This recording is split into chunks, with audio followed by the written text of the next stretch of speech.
we are now in the 6th extinction event in real time. This is an extraordinary moment. There's nothing like that.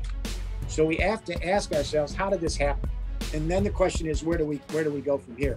In the age of progress, which is dying right now, part of the reason it's dying is our temporal value. It's called efficiency. But efficiency is unique to the modern age and the age of progress. And here's what efficiency is. Efficiency is taking and extracting more and more of the Earth's spheres. What this means now is that efficiency, temporal value, which is very unusual. It's not something we've had all through history.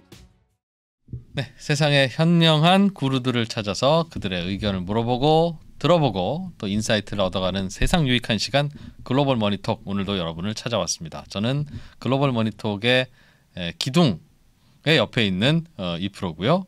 기둥을 소개 바로 해드리겠습니다. 중앙일보의 강남규 선임 기자님, 어서 오십시오. 예, 기둥이라고 불려지는 강남규입니다. 예.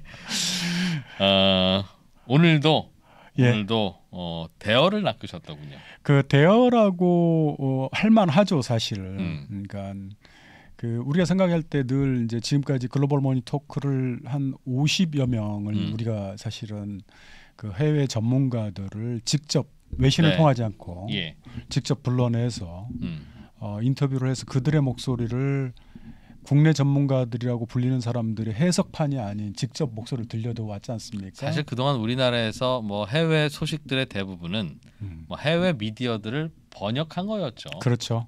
그러니까 두 번, 세 번 꼬아진 그런 정보인데 이제 드디어 한국의 미디어도 듣고 싶은 사람의 목소리를 바로 직접 듣고 전해주는. 그죠. 우리 원전을 방식. 그러니까 번역본인 말고 원전을 읽을 때 그런 이점이 있는 거죠. 이게 만만해 보이지만 한민족 역사상 처음인 것 같습니다. 그렇죠. 그러나 기본적으로 이제 한국의 투자자들이 글로벌리 움직이고 있으니까 그 투자자들에게 노출되고 싶고 그다음 소통하고 싶은 전문가들이 우리들의 요구에 사실 적극적으로 반응해준 그 덕분입니다. 사실은. 그렇게 보고 싶은 여러분들도 점점 늘어나고 많아지고 있고 여러분들과 소통하고 싶은 해외의 유명한 전문가들도 사실은 많아지고 있습니다. 그러나 문제는 그 둘을 연결시키는 일을 해주는 분은 지금은 강남규 기자님 하나뿐이다. 그러니까 강 기자님이 어느 날 나 이제 그만할래. 그러면 글로벌한 재난이다. 디자스터. 그래서 말씀드립니다. 요거 여러분 숙제 딱 하나 드리죠. 중앙일보 앱을 까시거나 귀찮으면 중앙일보 홈페이지에 들어가시면 저 좀 살려주세요. 네, 강남규 기자님이 요거 정말 성심성의껏 쓰신 기사들이 들어 있습니다. 이 인터뷰를 이제 기사화하면 어떻게 되는가를 볼 수 있을 거고요. 밑에 좌표가 찍혀 있습니다. 댓글에 첫 번째 댓글에. 네. 오늘 얘기가 사실 옆으로 샜어요. 그러니까 우리가 이제 전문가들 50여 명을 직접 불러내서 그 뭐랄까 지나친 편집 없이 정말 원전 그대로 소개시켜 왔는데 그 오늘 이제 그 중에서 이제 우리가 이제 상투적인 표현을 많이 쓰지 않습니까? 글로벌 석학, 글로벌 구루. 근데 이분이야말로 이번에 이제 인터뷰할 이분이야말로 석학 겸 구루. 그렇죠. 대단한 연설자죠. 연설도 잘해요? 예, 기자들한테 악명 높습니다. 질문 하나 하면 답변 30분 하기로. 아, 이분이 그래요? 그렇죠. 사실 제가 이제 인터뷰가 어레인지가 돼서 준비를 할 때에 저희 소속사에 한 기자가 이제 한번 인터뷰를 10여 년 전에 했나 봐요. 이분을? 네. 나한테 귀뜸을 하더라고요. 질문 하나 하면 답변이 20분에서 30분 된다. 네. 자, 그러면은 오늘 한번 그 질문을 인터뷰를 해볼 텐데요. 그렇죠. 오늘 인터뷰 대상은 이 책의 저자입니다. 제러미 리프킨. 우리나라에서는 뭐 노동의 정말 이라는 책을 통해서 매우 유명해진 분이고 제가 이 책을 읽어보고 사실 원서로 읽어봤습니다. 인터뷰를 위해서. 원서를 이제 영어 버전을 읽어봤는데 이분의 저는 이렇게 이분을 소개하고 싶어요. 이 고대 히랍 시대 때 그리스적인 지식인이다. 지식인도 그리스적 지식인, 로마적 지식인. 우리가 이제 소크라테스나 플라톤이나 아리스토텔레스 그 시절은 어떤 시절이냐면은요. 이렇게 제 말이 아니고 서양 철학사인 버트란트 러셀이 쓴 책 내용의 한 대목입니다. 그 무슨 내용이냐면은 그때의 소크라테스는 어느 순간 병사이기도 했고 배심원이기도 했고 재판관으로 참여를 했으며 네.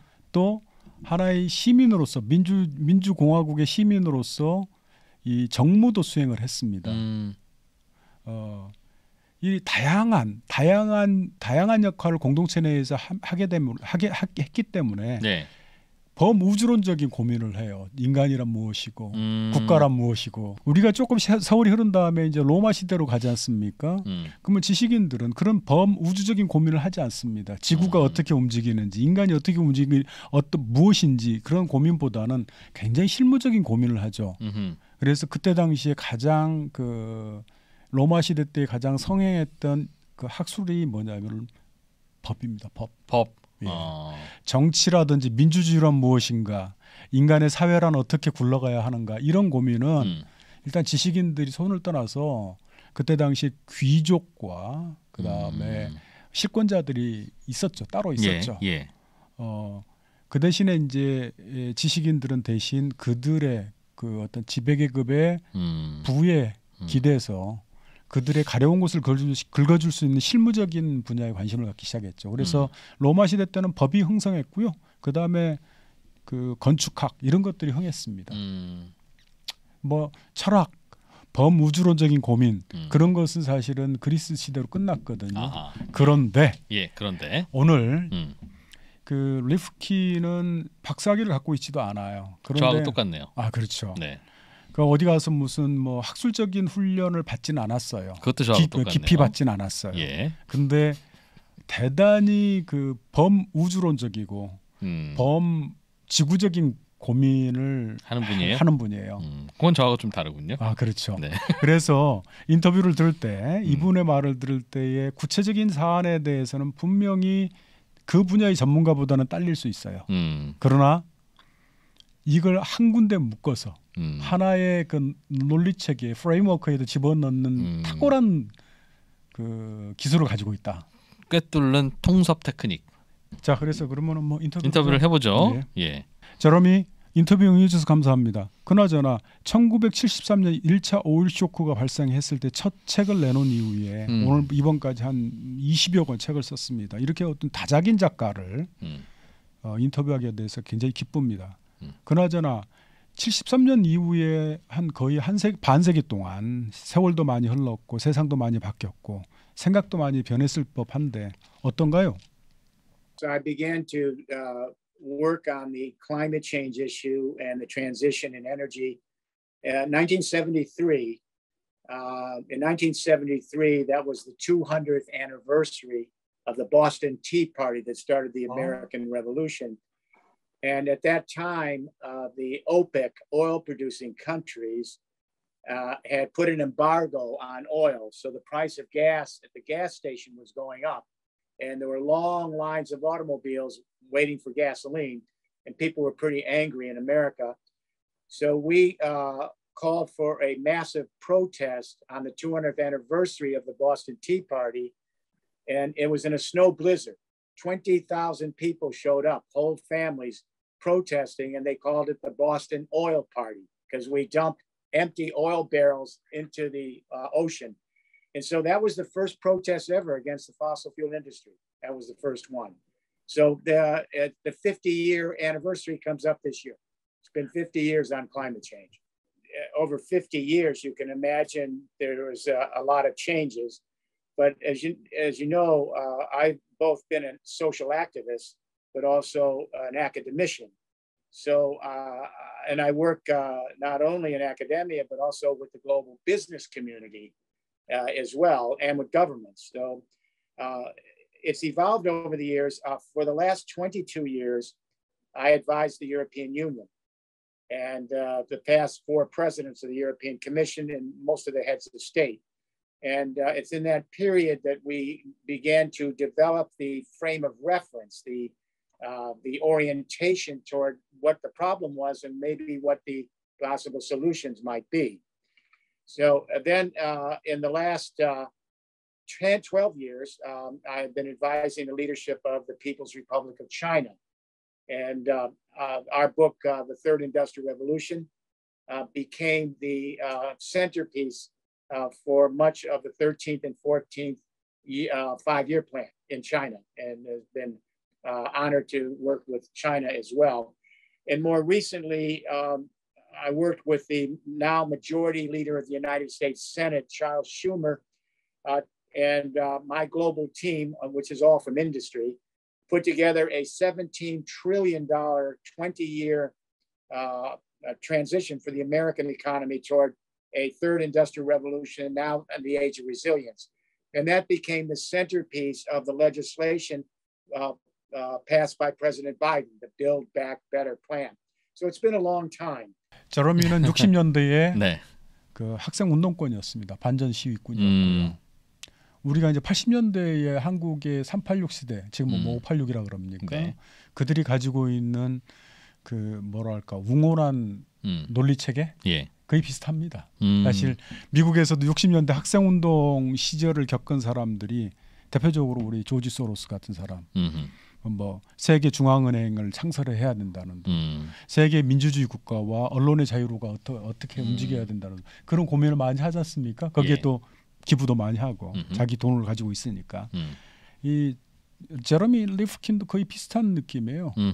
그때 당시에 60년대 반전 시위를 열심히 했고, 예. 그 다음에 이제 책을 읽으면서 느낀 건데, 그 상당히 어떤 뭐랄까 사회주의 이론의 방법론을 좀 많이 빌려다 쓴 그런 흔적도 보이고, 예. 그렇습니다. 책에서 아주 좀 섬뜩한 이야기를 좀 하셨던데 예, 멸종에 대해서 인류가 하루아침에 그냥 사라진다는 그런 의미였을까요? 어떤 개념입니까? 이번 책은? We are now in the 6th extinction event in real time, and our scientists are telling us that we could lose up to half the species on this planet in the lifetime of today's babies. This is an extraordinary moment. There's nothing like that. So we have to ask ourselves, how did this happen? If you take that Western idea that man has, quote, dominion over the planet, and then you take it all the way up through the final stage, the age of progress, the industrial age, here's what's really happened. In the 1790s, during the French Revolution, an aristocrat named Condorcet, he penned a little essay called Progress, but he said there is no impediment to the perfection of human beings because progress is here for the duration of the globe. So that age of progress took us through the industrial era, the last 2 centuries, and now it's taken us to an extinction event. So the question really before us is, why is this, what is the reason this is happening? The real unspoken, what nobody wants to talk about, even at the UN conference this week, but no one wants to talk about is it's all of the assumptions, the worldview, the narrative, the basic practices, the policies of the entire age of progress, which was the culmination of the dominion over nature. That age of progress, all of the ideas, the practices, the policies, how we approach the world is what's taken us to extinction. So it's our concepts of economic life. It's how we govern ourselves. It's our relationship to nature, our approach to scientific inquiry, how we educate our children, how we manage the idea of what a person is being as a self. All of these basic ideas and frameworks of what's taken us to where we're going today, to extinction. And no one wants to speak about it because then you'd have to have a whole new narrative, a whole new worldview, a whole new way of thinking about our relationship to each other, our fellow creatures and the planet. And so what's happening is the powers that be, governments, industry, are using the same playbook that took us to extinction in order to solve the extinction. Makes no sense. That's where I think we are today. And then the question is, where do we go from here? In the book, In the Age of Resilience, I start with what is our concept of time and space? If you know how society organizes temporally and spatially, it gives you a pretty good idea of the rest of the activity of the society. Now, in the age of progress, which is dying right now, part of the reason it's dying is our temporal value. It's called efficiency. No one ever questions it. All right. But efficiency is unique to the modern age and the age of progress. And here's what efficiency is. Efficiency is taking and extracting more and more of the Earth's spheres, extract the hydrosphere, the waters, extract the lithosphere, the plants, the trees, the animals, extract the atmosphere, the oxygen, and extract the biosphere in greater speeds and shorter time intervals in order to increase the opulence of our species. Then we wonder why we're in an extinction event. So what this means now is that it's that efficiency temporal value, which is very unusual. It's not something we've had all through history that's actually allowed us to gobble up much of the planet. All right. Then there's the spatial value. Up until the modern era, the great spheres of the planet were commons. No one thought about how do you propertize the oceans? How do you propertize the lithosphere? How do you propertize the atmosphere and turn it into property and commodity to be sold? That would have been strange. Age of progress, we did all that. 아유, 예, 역시 짧은 질문에 긴 답변. 그렇죠. 하시네요. 네. 근데 재미난 것은 어떤 뭐랄까 지금까지의 인간들은 어떻게 많이 최단 시간 내에 지구에서 자원과 에너지를 끌어다가 얼마나 많은 가능한 많은 그 아웃풋을 내서 수익을 내는 그 효율성 지상주의 시대, 효율의 극대화 시대. 이 극대화 시대가 이제는 이제 지구의 생태학적인 위험 때문에 한계에 도달했다라는 표현이네요. 그런 말씀입니다. 네. 제러미 리프킨이 뭐 대중운동가 내지는 연설자 그리고 심지어는 정책 컨설턴트 그런데 또 경제 이론가로도 불리거든요. 그 대목을 좀 살려서 한번 집중적으로 그 회복력의 시대 책 제목에 걸맞는 그 회복력의 시대 그 시대의 경제가 어떤 의미인지를 좀 집중적으로 물어볼 예정입니다. 저는. 예.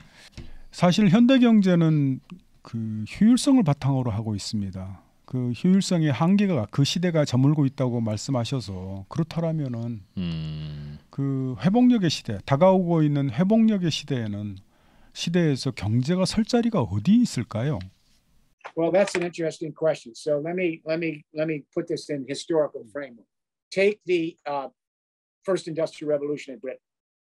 The infrastructure revolution in Britain was steam power printing, no more manual printing presses. Although I try to tell people Korea had the first print press, Korea. No more manual print presses. So steam power printing, a big leap forward, more efficient. So you could have public textbooks for public schools, which was a new idea, and newspapers, magazines, etc. Then they went to a new source of energy. They had deforested all the forests, no more wood for burning. So they went to coal. And they created the steam engine and put it on railroads tracks.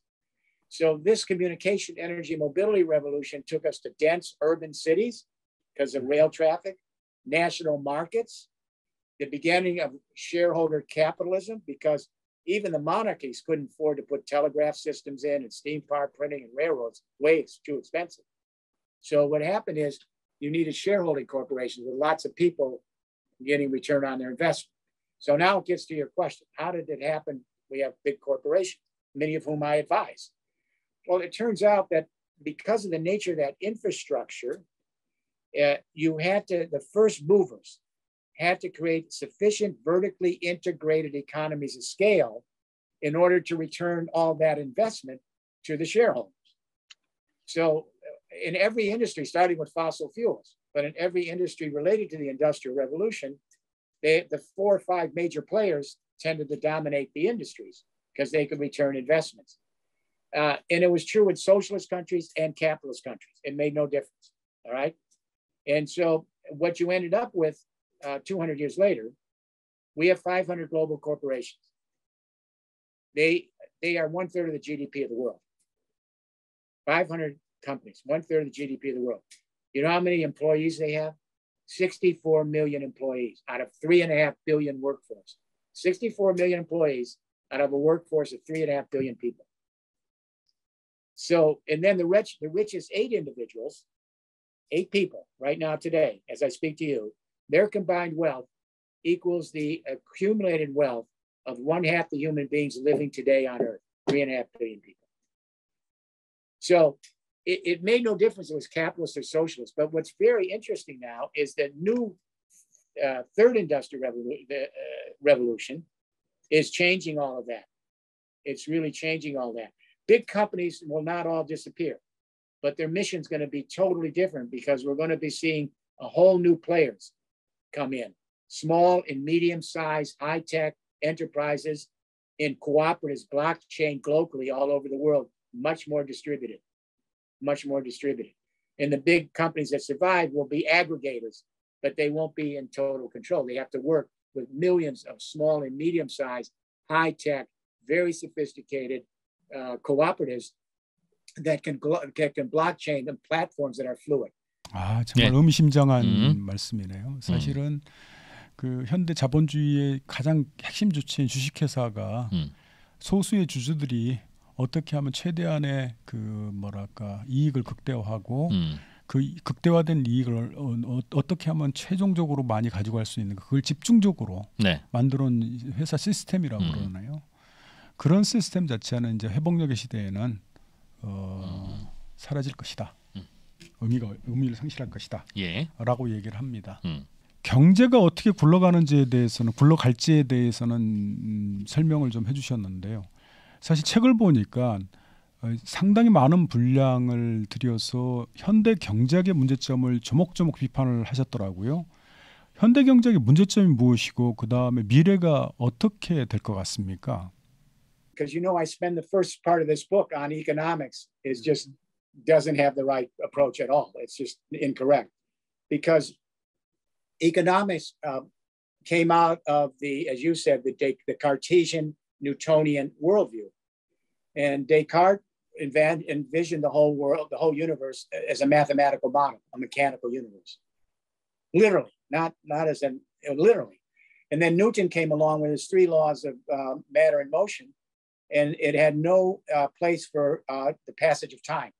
That just forces are butting against other forces, then they go back to equilibrium, but there's no passage of time. It's just forces against forces. And so all of economics is based on the mechanical, mathematical models. But all of life is about changes over time. That's Alfred North Whitehead's idea about life. And so the big problem is they don't understand the laws of thermodynamics that govern the universe. The economists don't understand it, and that's their pitfall. That's why that profession is going to either completely go in the next 20 or 30 years or be reimagined with an ecological framework. In economics, they believe that all value stops when you exchange the good or service. So you extract it, you extract something from the planet, you move it, you produce it, you exchange it, and then it's consumed. So, but what they don't take into consideration is that every step of the production and value chain, whatever change is going on in that good or service as it goes from nature to production, to warehouses, to the final consumer, to the environment, there are negative externalities at every stage rippling out all over the universe. And then you'll never get them back. And they overwhelm whatever small value you got in the exchange of that good. For example, you exchange a fossil fuel product. Our whole civilization is based on fossil fuels, our preservatives, our additives, our pharmaceutical products, our clothing, our packaging material, our transport, our logistics. So every time you're extracting those fossil fuels and moving those products along the chain, all the way to the end of the line, guess what?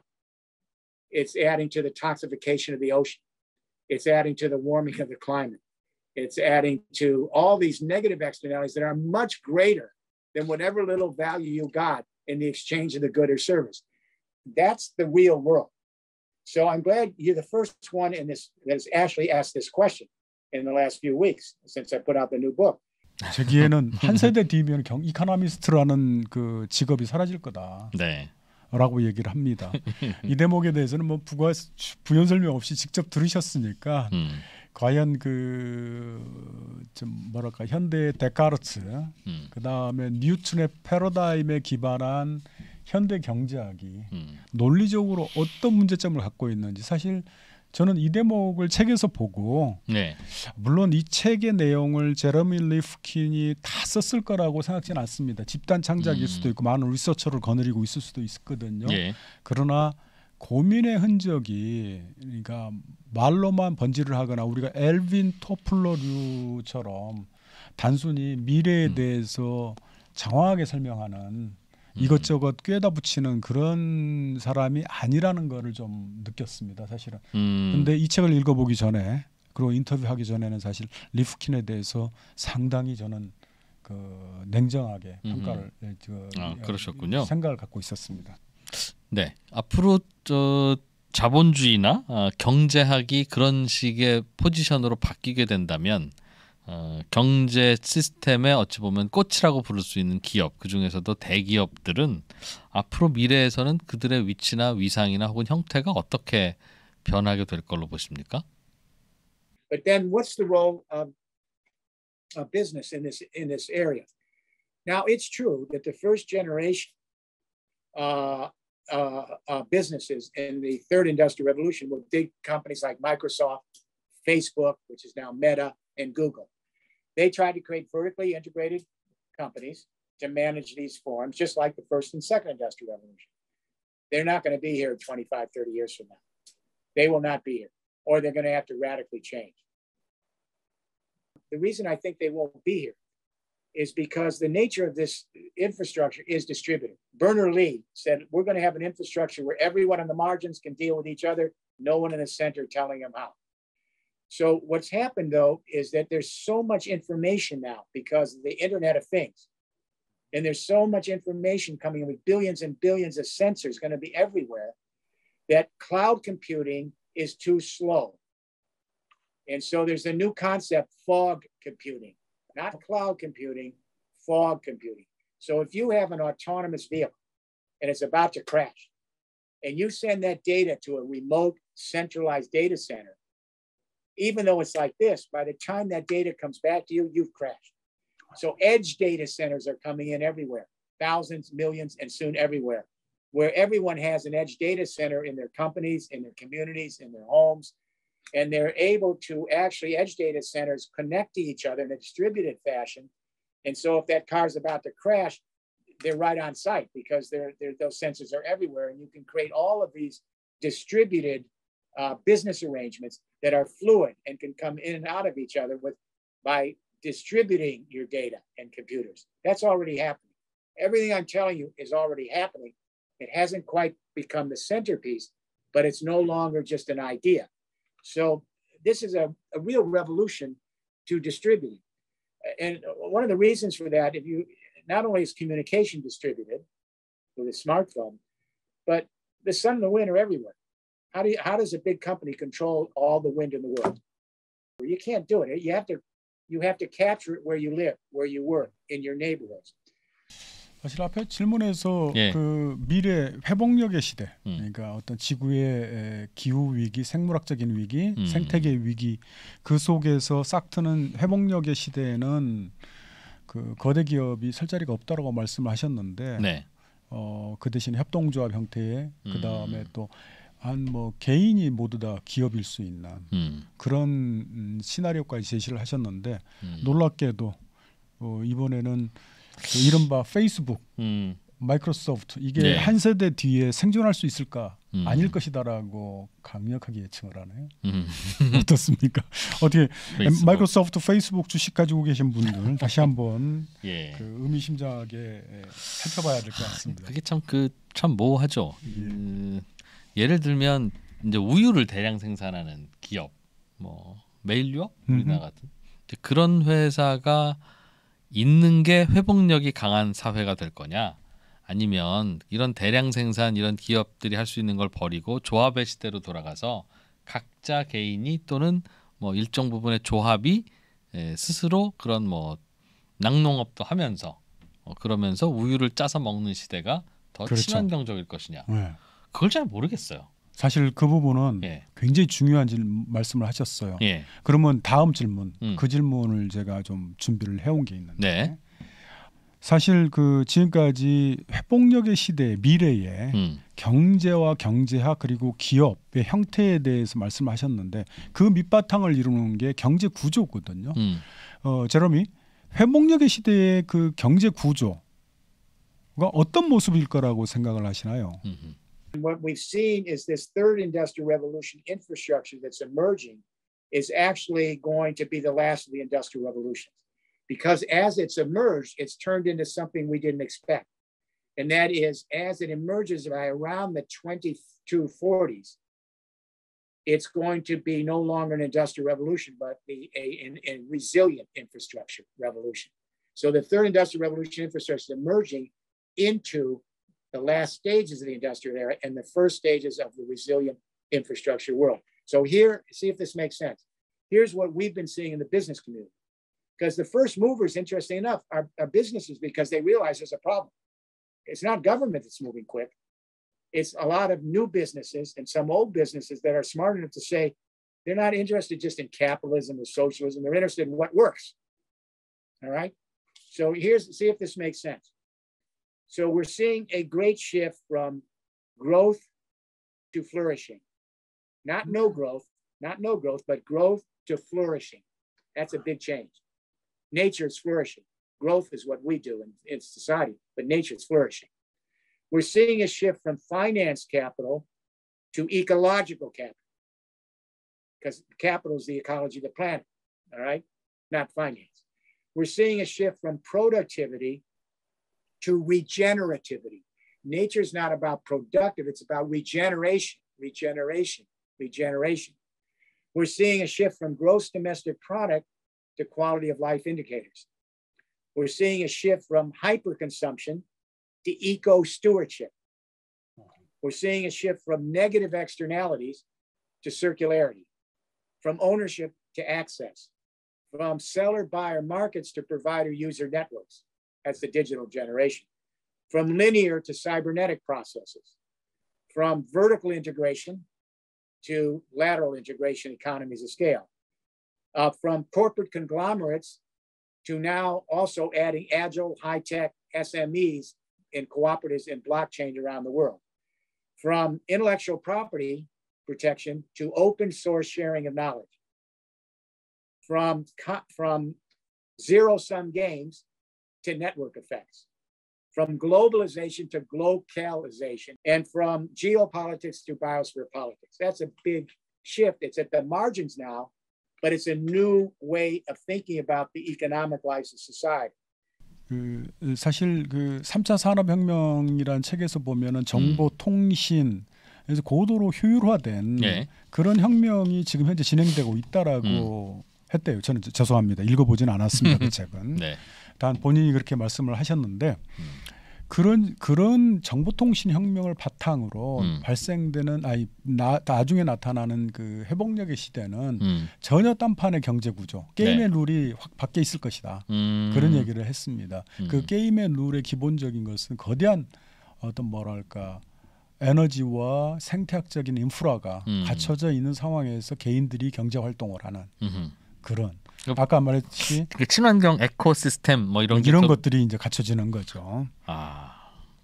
그게 저는 우리가 필요한 우유는 하루에 정해져 있을 테니 그 우유를 생산하는 젖소들을 한 2,000마리를 한 곳에 모아놓고 이제 기르는 그런 공장형 목축과 좀 더 과거로 돌아가서 우리가 친환경이라고 생각하는 떠오르는 그 젖소들이 그냥 마을에 한두 마리씩 이렇게 있는 상황이 효율로 보면 대형 공장식 목축이 효율적이잖아요. 당연하죠. 지금까지 인류가 구축해온 그 시스템이 사실 우리가 이제 전기 자동차를 든다라면은 그 가솔린이나 아니면 디젤을 태우고 있는 개별 차들이 내뿜고 다니는 매연과 매연의 총량과 전기를 생산하는데 내뿜는 매연의 총량이 다를 수 있거든요. 왜냐하면 한 군데 모아놔서 집중적으로 첨단 그것도 자본력의 크기가 커지니까 탈황 시설을 할 수 있겠죠. 최고의 어떤 뭐라고 탈황 시설이라도 기타 등등을 개별차에다 하면 너무 비싸지 않습니까? 차 가격이. 저도 똑같이 그래서 집단 목축이 더 친환경 아니냐. 사실은 아름답지만 막 젖소들이 마을에 뛰어다니고 그러면 그 똥 누가 치우며 그런데 이 대목에서 네. 대전제인 그러니까 제러미 리프킨이 이 책 회복력의 시대를 시작한 가장 큰 그게 뭔지 아세요? 지구가 견디지 더 이상 견딜 수 없다. 뭐 그 대전제가 있다면 네. 뭐 전혀 다른 반론이 사라지는 거죠. 그렇죠. 물론 구체적인 어떤 뭐랄까 깊숙이 들어가면 따지면 대단히 많은 논리적인 모순도 존재할 수 있어요. 리프킨의 이론 가운데. 네. 단 우리가 6번째 멸종을 맞고 있는 절박한 심정에서 경제 구조를 짜가지고 한다. 예. 라고 한다라면은 기존에 아까 말했던 한 군데 소를 잔뜩 모아서 집중적으로 관리하고 가장 좋은 그 냉방 시설과 뭐 냉난방 시설을 설치를 하고 그렇다라면 분명히 효율적이겠죠. 네. 그러나 그 시스템 자체가 이제 지구에게는 버거울 것이다. 그러니 효율을 따지지 말고 어떤 게 친환경인지가 그렇죠. 더 중요한 기준이 될 거다. 예. 어찌 보면 뭐 숙명적인 비효율의 시대일 수도 있겠네요. 그렇죠. 네, 그렇다면 이런 시대가 앞으로 펼쳐진다는 전제하에 투자자들은 어떤 기업에 좀 더 관심을 가져야 되고 어떤 기업은 과거에 비해서는 좀 더 어려움을 겪게 될까요? Well, there's something called cooperatives. Not a single business school in the world teaches about cooperatives. There are 1.5 billion human beings are in cooperatives. It's a huge percentage of the gross domestic product. There are major cooperatives that are huge all over the world. And never a word in business school about them, as if they didn't exist, all right? And cooperatives are an extension of commons. The commons have been here as a way of organizing life well before the capitalist era, and they're still here in the form of cooperatives. Eleanor Ostrom, the economist, first woman ever to win the Nobel Prize, went back and looked at commons throughout history. Korea had them, every country had them, where local communities shared their commons, their biosphere, their atmosphere, their lithosphere, and they made sure to adapt to nature and not use nature faster than it could replete itself. So these commons existed, some of them for thousands of years. Korea had them, many countries had them. So they adapted to nature and made sure not to cut down too many trees, not to undermine the soil, make sure that the ecology of the planet, that we adapted to that commons and not the commons to us. And these institutions have existed for thousands of years. The most modern version is cooperatives. But now with a digitized planet that's globalized, imagine the opportunity of small and medium-sized enterprises, very high tech, in cooperatives, blockchain and platforms that can be fluid. So like in ecosystems, the more diversity in the ecosystem, the more resilient it is. The less diversity in the ecosystem, the more prone it is to collapse.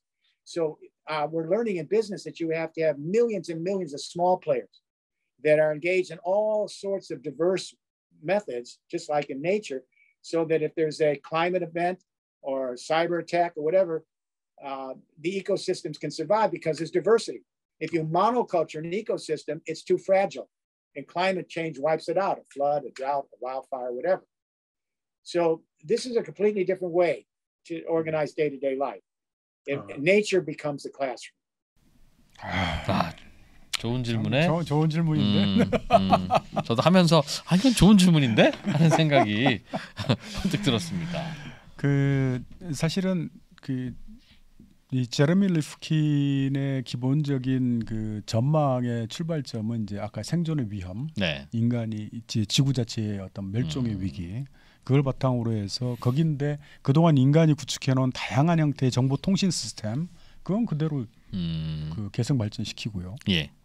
그걸 바탕으로 해서 어떤 대기업이 아니고 아까 이제 뭐 인터뷰에서는 애그리게이터, 그러니까 대기업이 어떤 장악하고 자회사로 거느리고 네. 그다음에 이른바 회계 원칙에 따르면은 지분법에 따라서 그러니까 자회사가 얻는 이익 가운데 일정 부분을 그 상위 기업, 모기업이 가져가는 그런 게 아니고 이 제레미 리프킨은 애그리게이터라 그러네. 대기업이 변신하더라도 그냥 뭐랄까 허브로서의 기능을 할 뿐 그 용어가 일치하는지는 자신할 수 없습니다만은 그렇다면은 그런 어떤 변화된 경제 생태계 내에서 개별 기업은 협동조합 형태가 뛸 것 같다.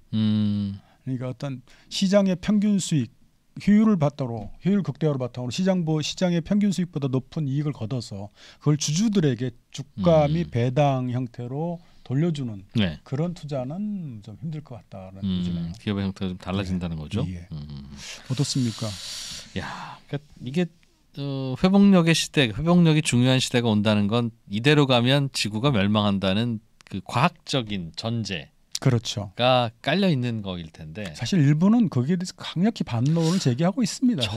저도 제가 뭐 과학적인 반론을 제기할 만한 근거나 지식은 없습니다만 그게 정말 사실이고 과학자들 전문가들은 거기에 대해서 추호도 의심하지 않는다면 저는 요즘처럼 이런 일상이 벌어질 것 같지는 않아요.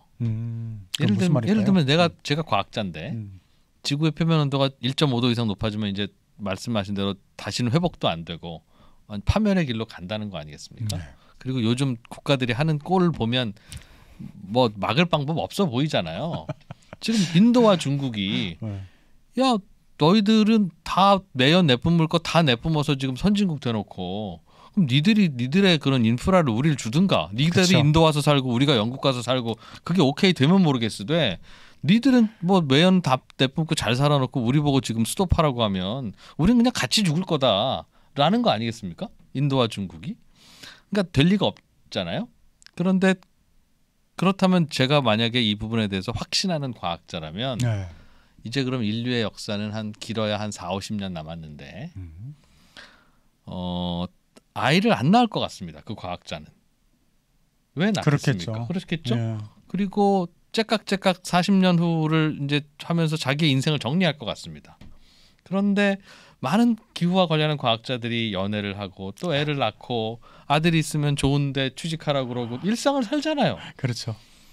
그럼 그게 자기의 주장과 그 행동이 서로 맞물리는 건지 그걸 잘 모르겠어요. 그 대목에서는 분명히 그러니까 2%가 전개하는 그 눈에 보이지 않는 논리 프레임이 있거든요. 네. 그 논리 프레임은 대단히 그 지금까지 주류 경제학에서 해왔던 방법 중에 하나입니다. 어떤 이 합리적인 이러이러한 전제 운명론의 결과라면은 이후에 그 과정의 행동이 이렇게 바뀔 것이다. 근데 집단으로서 집단 지성으로서 인간은 그렇게 행동 안 하거든요. 뭐 그렇죠. 제가 과학자고 뭐 30년 후에 확실히 멸망한다 하더라도 그렇죠. 그렇더라도 또 누구는 뭐 내일 지구가 멸망한다 해서 사과나무 심는다라고. 위험합니다. 사과나무를 심으니까 지구가 멸망하는 겁니다. 그렇습니까? 그게 인과관계가 틀리다 그러더라고요. 그래요? 당분간 사과나무 심는 거 금지입니다. 자, 오늘은 더 이상 설명이 필요 없는 저자 제러미 리프킨의 회복력 시대, 원전은 The Age of Resilience. 회복력 시대라는 뜻이죠? 그렇죠. 네. 그렇게 번역을 했습니다. 그거를 같이 인터뷰로 좀 들어봤습니다. 뭐 사실 우리 3프로의 글로벌 머니톡이 앞에 이제 제목에서는 순재 어떤 투자, 그다음에 경제 이런 집중을 해봤는데 이런 두 번째 얘기입니다. 약간 벗어난 주제. 옛날에 행복이란 무엇인가, 행복의 진화, 뭐 해봤었는데 저는 뭐 벌어진 주제라고 생각하지 않습니다. 그래요? 그럼요. 예.